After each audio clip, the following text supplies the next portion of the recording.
England trailed DR Congo for 75 minutes. Belgium were 2-0 down with 5 minutes left. And the USA lost their star striker to a red card.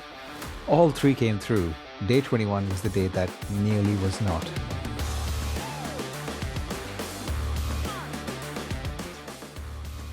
Ladies and gentlemen, welcome to another episode of Foot and Review World Cup Daily, episode 31, day 21 done. I'm Shaq, joined here today by my good mate Homer. How are you doing, Homer? Long time, but I'm good. Thank you for having me. I'm glad to have you back. And it's good to discuss football today. And 3 games, 3 teams that almost didn't make it. England trailed DR Congo. Belgium were 2-0 down with 5 minutes left and somehow won it in the 125th minute. And USA, what else can we say? Down to 10 men. And they still won. Comfortably, though. Let's get into it. Just your quick thoughts on overall on the World Cup so far. Are you enjoying it so far? I felt the group stages were a bit of a drag. Too many games, too many groups. Very boring. The knockout stages got a bit more, obviously, drama because it is knockout now. Yeah. I get why the smaller, lesser nations like Congo and so on sit back and hope to do what they do and try and see it out. But I think it kind of detracts from the game. Yeah. So I would prefer if the football was a bit more free-flowing and attacking, but then you don't get the dramatics of what happened in the England game and the Belgium game. Exactly. Well, let's break it down. Let's talk about the England game first. So England 2, DR Congo 1. DR Congo had never played a World Cup knockout game before. They started like they've been here all their lives. Sepenga fired a low shot at Pickford near post in the 7th minute, should have been saved, to give DR Congo a deserved lead. England were paralysed for long stretches. Mapasi made a string of brilliant saves that denied Bellingham and Kane. Wissa hit the post from 6 yards. Then Kane came to life. A Gordon cross on the 75th minute headed home. A Gordon pass on the 86th. A fierce drive into the roof of the net. Brilliant finish. England through barely. Homer, I just want to ask about England. This is a very tricky, precarious situation because apart from the one half that they played against Croatia, I don't think they're really impressed. But they've brought the victories through. They've brought the wins through. Your thoughts on? I know we can discuss teams sitting back but what do you think about this England team?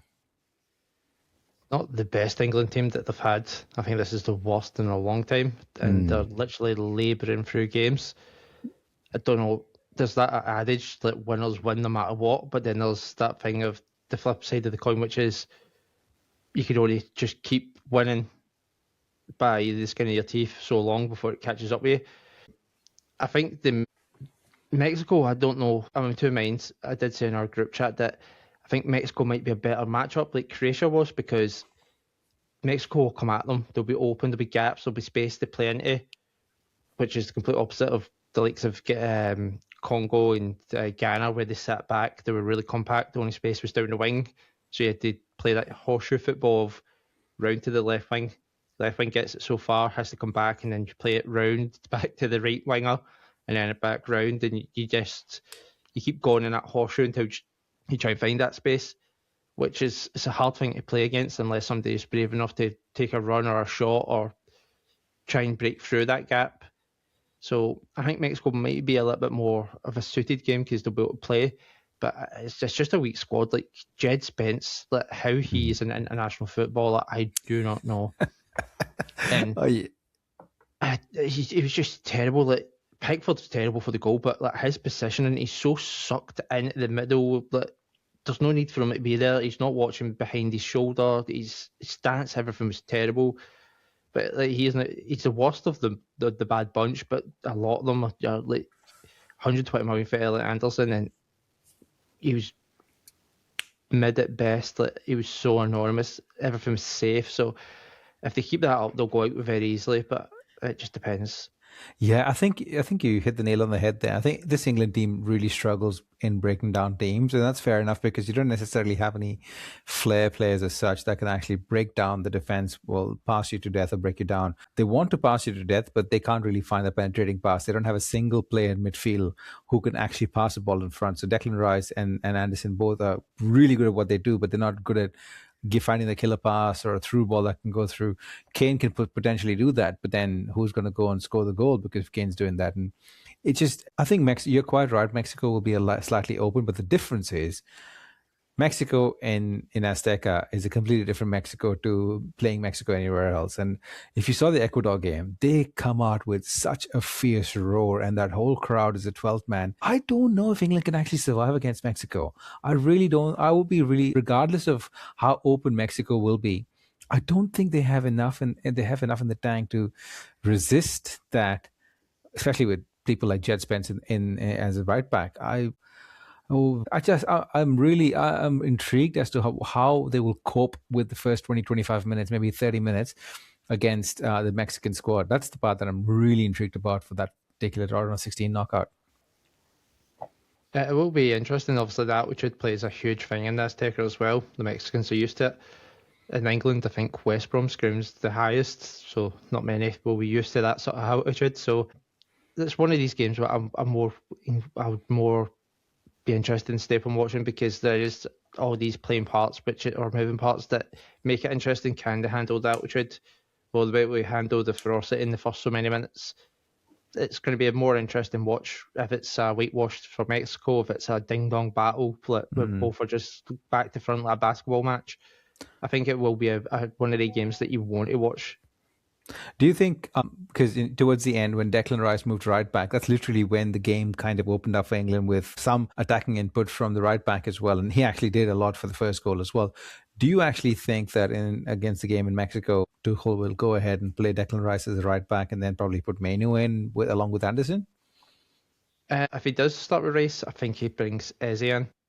I don't know if he'll go with Mainu just for that. The thing you said about the lack of a killer pass, that ability to go and try and slice through a defence, because obviously Rashford Mainer's not that type of guy. Like Rashford struggled. Madueke, I don't know how many times he got past the left back, but then he done nothing with it. It wasn't until Saka came on, Gordon came on, Eze came on, that they had that killer punch. But Rice is a centre mid playing at right back, done far better than Djed Spence at right back, who is a full back. Like, the amount of times he just whipped a first time ball in, things like that pulls the team out, because you can't sit back and go, oh, it's all right, they're just going to play it here, because as soon as Rice whips one in, they're like, he's going to whip that in, we can't allow that. So I think he'll probably finish it start it the way he finished it. I think Konsa will maybe play right back, and then somebody like Stones will be at centre back with Gehe, or maybe Joel Konsa might start right back with Konsa and Gehe, but I can't see Djed Spence starting the game, if I'm being honest. But I don't think you can. I think it's okay for the last 10 minutes, throw the dice, putting Rice at right back, but I don't think you can start a game. Yeah, they're clearly run out of options at the right back position. I think we discussed this before the tournament even started about missing out on Trent Alexander-Arnold. I'm not saying Trent's a brilliant fullback. He's not a really good defensive fullback, but opening up teams, the killer pass that you're talking about, with trying to keep forcing the opposition to come out and block you, to press you, I think Trent would have been a perfect replacement there. And we all know Reece James's injury concerns. But hey, let's see. I'm really intrigued. It opens up a really good tie for England in the next round, and probably a really good tie for neutrals as well. I'm really keen to see how they cope with that game. Well, moving along swiftly, we'll move on to Belgium versus Senegal, which ended in 3-2 after extra time. And I just really want to give a quick recap on this game. Senegal were magnificent. They led 2-0 heading into the final 5 minutes of normal time. De Bruyne and Doku were off the pitch. I must say, I turned the TV off. As soon as De Bruyne went off, I thought, that's it, game done. I turned the TV off because I was getting ready for work. I was like, you know what, the game's done. Then Lukaku came off the bench and steered through Belgium's first shot on target on the 86th minute. Tielemans headed in from a Trossard cross on the 89th and sent it to extra time. Senegal could not find a winner. In the 117th minute, Tielemans went down under Lamine Camara's challenge. 7 minutes of VAR penalty. Tielemans converted in the 125th minute, the latest goal in World Cup history. Belgium through. This game had it all, didn't it? Some beautiful goals as well. I must shout out Sarr's goal. The way he chested the ball down, controlled it, and hit it so sweetly into the back of the net. What a beautiful goal. It's up there for goal of the tournament. at the moment. Just the control, just the flight path of it coming over his left shoulder, getting the connection on it, and then even as he's going down, still gets the sweet contact and the power in it to beat Courtois, which is not an easy task. So it's just a great goal. But Senegal, I thought they were through. They just had so much control. And then Belgium did make a lot of good changes. I know a lot of people were questioning the likes of obviously De Bruyne and Doku coming off. Yeah. But similar to the England game, if they're like blunt knives, they weren't cutting through, they weren't doing anything. So sometimes, even if they are your best players, if they're not effective, why keeping that man that's holding you down on's not a great idea. So the changes did really work. I might get to be accused of biased here, but Nico Raskin came on. He's a Rangers player. As a Rangers fan, I'm not one of the Rangers fans that's his biggest fans. I think he's got lots of holes in his games that people like to just gloss over. But the fact that he came on, he gave them a bit more of a calming protection and allowed the other players like Tielemans to actually go forward and try and use his experience to dictate the game, where De Bruyne wasn't. Like a Bayo came on. He wasn't obviously effective. He didn't score or anything, but he's constantly wanting to try and shoot, trying to put a ball in somewhere. Again, just that forcing of things really shook Senegal up. So even when they scored the goal, I said it was too little too late. I just couldn't see it happening. But that's the magic in knockout football. And I think Senegal sort of took the foot off the gas. I think. Yeah. Really, and I think sorry, go on. I just think that they got to about 80th minute and they started the course. I don't know if they tired because they really ran Belgium awful. But for 75, 80 minutes, they just kept going and going and going. And yeah, they did do it in the 120th minute, but I think the gas tank was just completely shot. Completely. I think one of the really interesting takes from Rudi Garcia, the manager of Belgium, was that he expected this game to play out that way towards the end.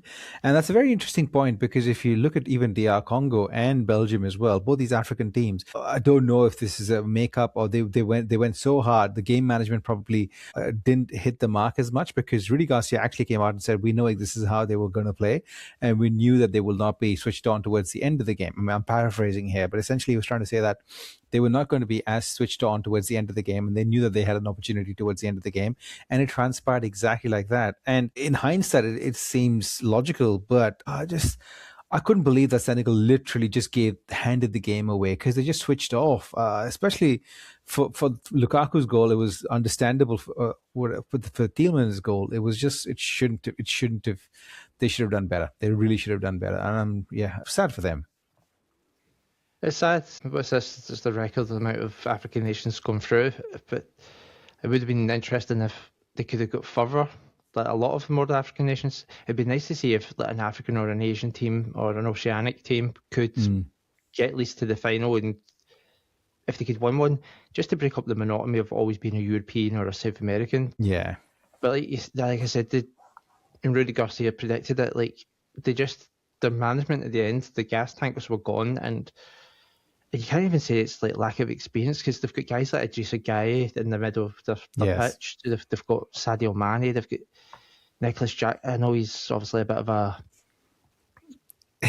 joke figure to some people, but you don't play in the Premier League or go to Bayern Munich unless Correct. You're a good player to a standard. Like, I know people say, "Oh, he's got a good agent," but he has a standard of ability. Like, you don't play La Liga in the top 10. You don't play for Bayern. You don't play for Chelsea if you're a bad player.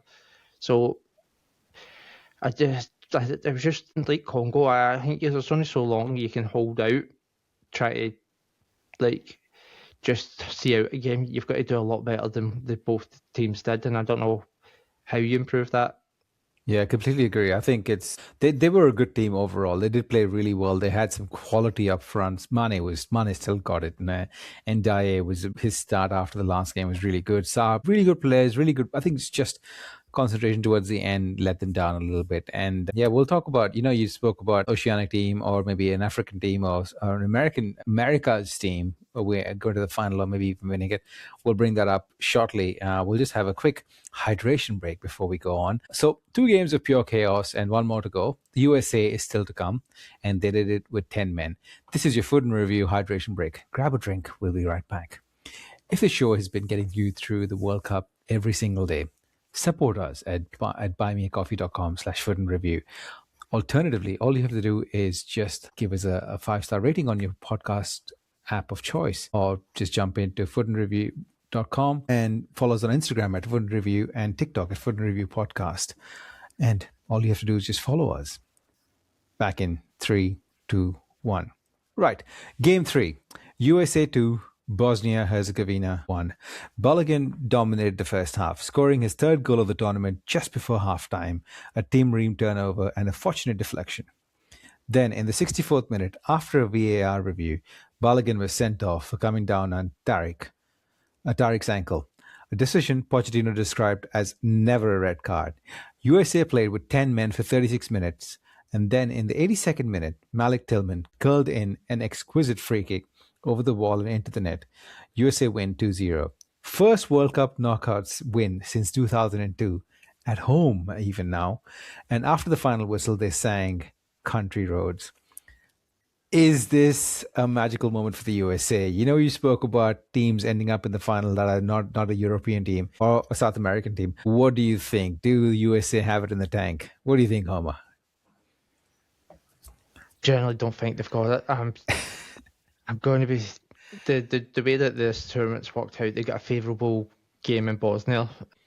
Yeah, but Bosnia are a good side, but they're not one of the best sides. And to be honest, I think most of the knockout teams probably would have beat Bosnia, but they did do it well. I don't think there was much of a struggle for them, even with being a man down. So I don't see them getting close. I don't think it's a good national team that they've got at the moment.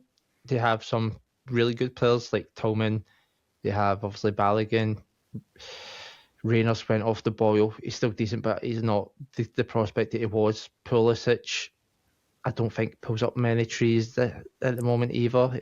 He's had sort of a decent season at Milan, but wasn't amazing either. So I'd be surprised to get through the next round. But World Cups always have that funny thing of like the home nation having that home backing, that large numbers does something. So I'm prepared to eat my hat on that one. Yeah, I think it'd be interesting to see. I think if Balogun, who apparently is suspended just for one game and just missed the Belgian game in the round of 16, which cannot be appealed, if Balogun was playing, I think the game against Belgium would be almost, I would be leaning towards the USA is literally just pulling through. But without Balogun, because Balogun's been so integral, even if you saw the goal that he scored that was actually ruled out for offside, the one before he actually scored the goal that was allowed, brilliant finish. What a brilliant finish. This kid is way better. He's been at Arsenal. He's been around a couple of clubs and he's finally found his level. And he's playing really well at Monaco, but I never expected him to be such a clinical finisher. And he's probably key for America to progress. And if he's not playing against Belgium, I'm not entirely sure they can pull through, but neither Belgium hasn't impressed me either. So it's a tricky round. And the home, as you say, I think the home crowd will just pull them through. But if the draw pans out the way it is, the next round will be Spain or Portugal. Maybe Spain, most probably. And I can't see this team getting past to Spain. Do you? No. Balogun's a big loss, but they've got Ricardo Pepe. He's a really good striker as well. He'll be in the Premier League with Fulham this season, so I think he'll surprise a few people. But I think with Balogun missing, Tillman will really step up, and he is a really good player. I wouldn't be surprised if he moves on from Leverkusen soon. So it's one of the games. I don't think it's an easy one to pick a winner, given the level. I don't think USA is great, but Belgium ain't special either. So it's another game where I think it's hard to pick a winner because it's so balanced in a way. Both teams are sort of really badly balanced. That just sort of their weaknesses and strengths sort of cancel each other out. So will be a good watch. Yeah, will be a good watch. Well, moving along, ladies and gentlemen, we'll talk about the regular segment, which is the baller, bottler, and drama of the day. And we'll start with the baller. The baller of today has no one else apart from Harry Kane. Gordon found Kane in the 75th minute with a cross from the left. Kane nodded it in from inside the box. 11 minutes later, Gordon found him again, this time on the edge of the box, and Kane turned and drove a fierce shot into the roof of the net. Brilliant finish. He wasn't even looking at the goal. 2 goals in 11 minutes. England were through. Kane is now the all-time leading scorer for England in World Cups with 11 goals, surpassing the record he already held. He became the first England player to score a brace in the World Cup knockout match since Gary Lineker against Cameroon in the 1990 quarterfinals. What a player! Hey, what a player! Probably the best number 9 currently playing. You think best all-out finisher? Yeah, without a doubt. I think it's a very small bracket. Him, Mbappe, and Haaland. Haaland's just your proper poacher, Yeah. and Mbappe's more your inside forward, where Kane's just your complete striker. There's nothing that he really can't do. He really struggled for quite large parts of the game because there was no surface. He was having to drop deep to find a touch and whatever. But the changes, like Anthony Gordon's change, really just dramatically changed the game up. Like the ball in, it was like maybe Rice had done it twice for Jude Bellingham, and Hasse, who could have easily been like baller because he pulled save after save. Obviously just couldn't stop the Kane header, but then that pass from Gordon as well, like the reverse flick pass, was just exquisite, because you need something like that to break a team down. And then Kane takes the touch, looks, and I think people don't really realise that he looks after the first touch and he knows where the space is. He knows if he drives, that's opening up, takes that next touch to drive it, and then he just smashes it. Like 9 out of 10 times, an ordinary striker would smash that and that would go wide or high, but Kane's quality is just that much where he can hit it that hard and that precise, it will just land at the back of the net. So just, he's arguably the most complete striker, I think. I completely agree. What a player.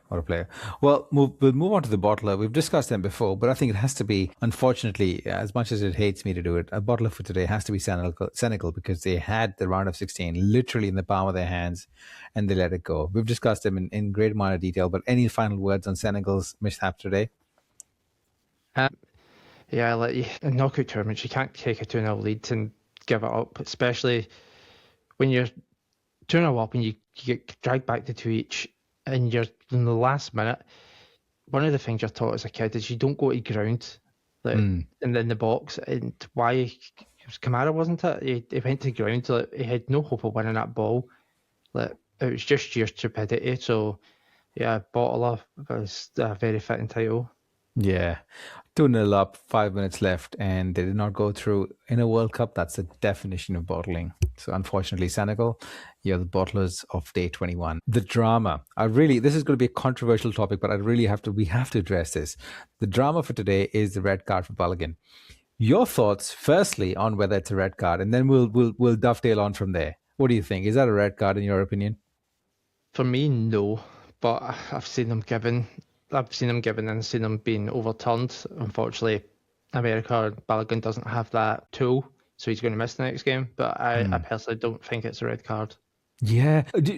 I saw the replay numerous times, and I'm still trying to establish whether that was intentional or whether he was trying to land his foot, and obviously studs up into the Achilles of his opponent. I don't know. I think there's a lot of parallels to maybe the Messi. I'm not trying to bring parallels and say Messi was forgiven. It's not about that. It's more about it can be missed, and it can be a mistake by Balogun as well. So giving him a red card, I don't know. I think it luckily didn't impact the result for USA today, but I do think this has got an impact on USA going ahead, and that's a bit unfair, I think. And that's literally the way the cookie crumbles in football. So I don't necessarily know whether it's a good thing or a bad thing, but it kind of spoiled America's chances for me. And I mean, if I was an American right now, I'd be a bit peeved that it happened. Any final thoughts on the drama for today? The parallel with Messi's been drawn up online already. I think the biggest difference was that with the Messi one, there wasn't the stoppage for as long as there was for his opponent being on the ground. The game pretty much went on. Yeah. So other than people going, well, why is that not a red card? During the game online, there was no real anything in the game itself to draw the attention to Messi's stamp on the Achilles or scrape on the Achilles, where the Boston player, what's his name, Tariq, was it? He actually went down and had to be looked at. So I think that allowed there to be more scope of window to look over the bones of it all. But like you said, I think it was more of trying to find these grounding than intentionally stamping. It's just, like I said, I don't think it was a red at all. Yeah, no, that's not a red. But hey, we can't return back time, and it is what it is. It stays. We'll quickly move on to just a quick recap of what games we can expect tomorrow. We have the round of 32. We have Spain versus Austria. Any thoughts on that game, Homer? Spain, Austria. Any chances for Austria? I can't see it. Spain hasn't really impressed, though. Yeah, they haven't impressed, but I can't see it. Austria's a good physical team. Technically, they're okay as well, but they don't have any creativity or flair. So unless they can just be like a siege team and just absolutely batter Spain, Yeah, I agree. I hope the physicality that can trump technique. I think Spain will pick them off. It might not be straight out of the gates and blow them away. I think it might be very surgical where they'll just pick and pick and pick away, and then they'll get that first goal, and then they'll pick away, and then the second goal will come, and then maybe 3 or 4 will come after the second because they just keep picking away at them with the skill and the technique that they have that just trumps the basic ability of the Austrians. Yeah, fair enough. The other game that actually the winner of Spain and Australia, Spain and Austria will face the winner of Croatia versus Portugal. Any thoughts on this one? This is a spicy game in my opinion. It's one of the games that I looked at when it was the phase came out. I thought could be an interesting game. Croatia's not as good as they have been. There's a lot of experienced heads, so they should be able to manage a game well, but I just don't think they have the overall quality anymore. Portugal, on the other hand, I thought they would win it. I thought they would have shown a little bit more ability, everything. I think Ronaldo sort of hampered them slightly because they seem to play to Ronaldo rather than like the France that play for each other. Yeah. So I think Portugal will win it, but I don't think it'll be a free-flowing blitz. I think it'll just be a very scrappy and efficient game. Yeah, it'll be a turgid game. Surprised. Yeah. I think I'm with you there. So Spain versus Austria, Spain go through, Croatia versus Portugal, Portugal go through. And the final game of tomorrow is Switzerland versus Algeria. Any thoughts on this one?